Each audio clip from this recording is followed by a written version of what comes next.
one? The Lorax by Dr. Seuss Reader's Theater. Narrator 1 and 6, Haven. Narrator 2 and 7, Miss Laws. Narrator 3 and 8, Adrian. Narrator 4 and 9, Natalie. Narrator 5 and 10, Subi. Onceler, Emily. Lorax, Clara. At the far end of town where the grickle grass grows and the wind smells slow and sour when it blows and no birds ever sing excepting old crows, is the street of the lifted Lorax. And deep in the grickle grass, some people say, if you look deep enough, you can still see today where the Lorax once stood, just as long as it could, before somebody lifted the Lorax away. What was the Lorax, and why was it there, and why was it lifted and taken somewhere from the far end of town where the grickle grass grows? The old Onceler still lives there. Ask him. He knows. Won't see the Onceler. Don't knock at his door. He stays in his lurkum. On top of his store, he lurks in his lurkum. Cold under the roof, and he makes his own clothes out of muffed move. On special dank midnights in August, he peeks out of the shutters, and sometimes he speaks and tells how the Lorax was lifted away. He'll tell you perhaps, if you're willing to pay. On the end of a rope, he lets down a tin pail, and you have to toss in 15 cents and a nail and the shell of a great-great-great-grandfather's nail. Then he pulls up the pail, makes a most careful count to see if you've paid him the proper amount. Then he hides where you've paid him away in his snub, his secret strange hole in his globulous glove. Then he grunts. I will call you by whispermaphone, for the secrets I tell you are for your ears alone. Down slips the whispermaphone to your ear, and the old Onceler's whispers are not very clear, since it has to come down that snake jelly, that slippery hose, and it sounds as if he has smellish bees up his nose.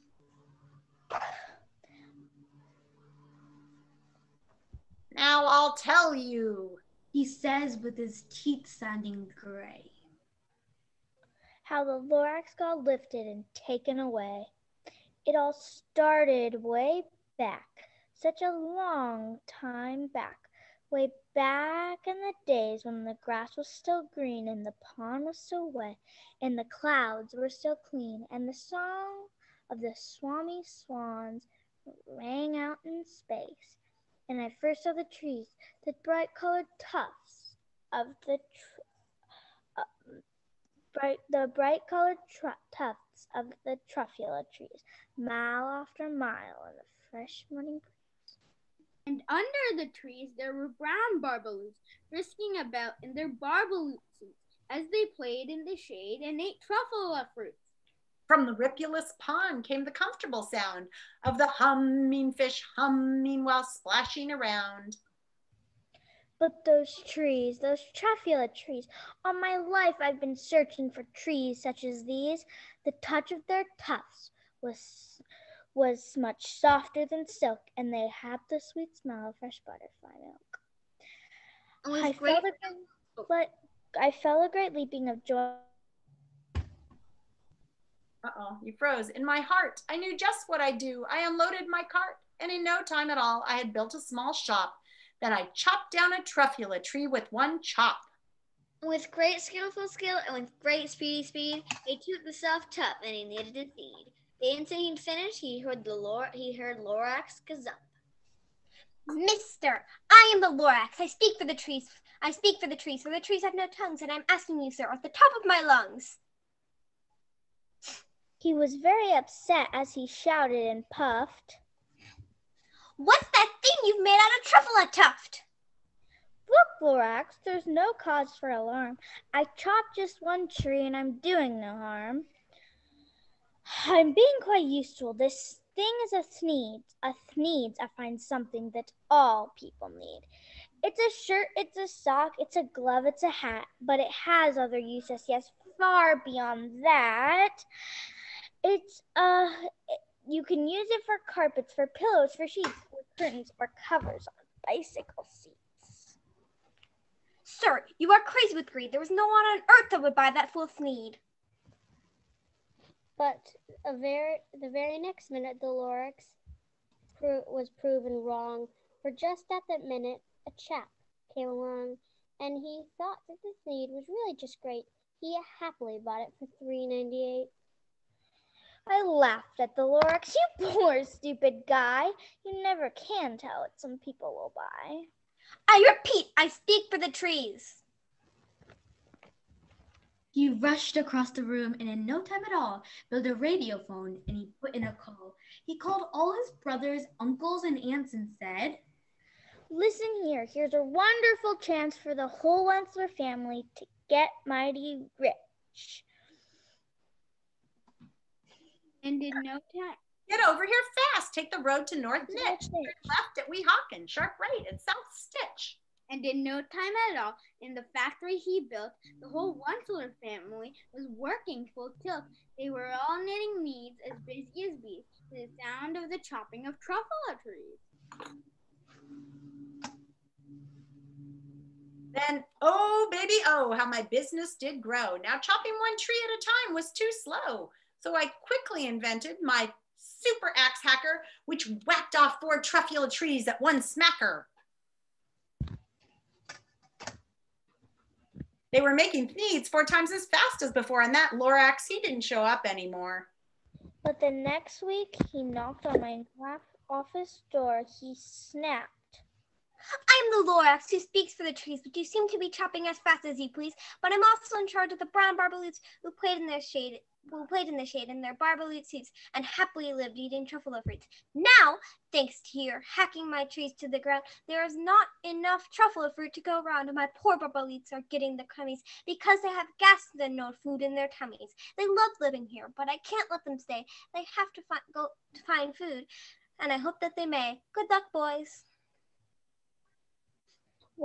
He cried as he sent them away. I, the Wensler, felt sad as I watched them all go. But business is business, and business must grow, regardless of crummies and tummies, you know. He meant no harm. He most truly did not, but he had to grow bigger, so bigger he got. He biggered his factory, he biggered his roads, he biggered his wagons, he biggered the loads of needs he shipped out. He was shipping them from the to the south, to the east, to the west, to the north. He went right on biggering, selling more needs, and he biggered his money, which everyone needs. Then again, he came back. I was fixing some pipes when that old nuisance Lorax came back with more gripes. I am the Lorax. He coughed and he whiffed, he sneezed and he snuffled, he snargled. Wensler! He cried with a cruffulous croak. Wensler, you're making such smoggless smoke in my poor swamp sweets. Well, I can't sing a note. No one can sing with smog in their throat. So please pardon my cough. They cannot live here, so I'm sending them off. Where will they go? I don't hopefully know. They may have to fly for a month or a year to escape the smoke that you smogged up around here. What's more, let me say a few words about that glubbly glump. Your machines are chugging on day and night without stopping, making glumpily glump, also schmunkly schlump.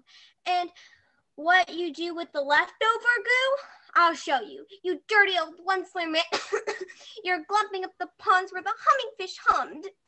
No more can they hum, for their gills are all gummed. So he sent them all off. Oh, their future is dreary. They'll walk on their fins and get woefully weary in search of some water that isn't so smeary. Then I got mad. I got terribly mad. I yelled at the Lorax. Now listen here, Dad. All you do is yap, yap, yap. Bad, bad, bad, bad.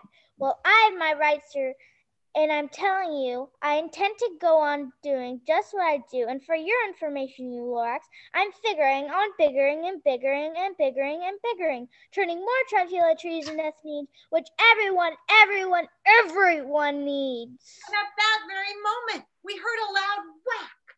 From outside in the fields came the sickening smack of an axe on a tree. Then we heard the tree fall. Last truffula tree of them all. No more trees, no more needs, no more work to be done. So in no time at all, the uncles and aunts, everyone, all waved goodbye. Then they jumped into the car and drove away under the smoke-smuggered stars. Now all that was left neath the bad smelling sky was my big Empty factory, the Lorax and I. The Lorax said nothing, just gave him a glance, gave him a very sad backward glance. As he lifted himself by the seat of his pants, he'll never forget the grim look on his face when he hoisted himself and took leave of this place, through a hole in the small without leaving a trace. And all that the Lorax left here in the mess was a small pile of rocks with the one word, unless.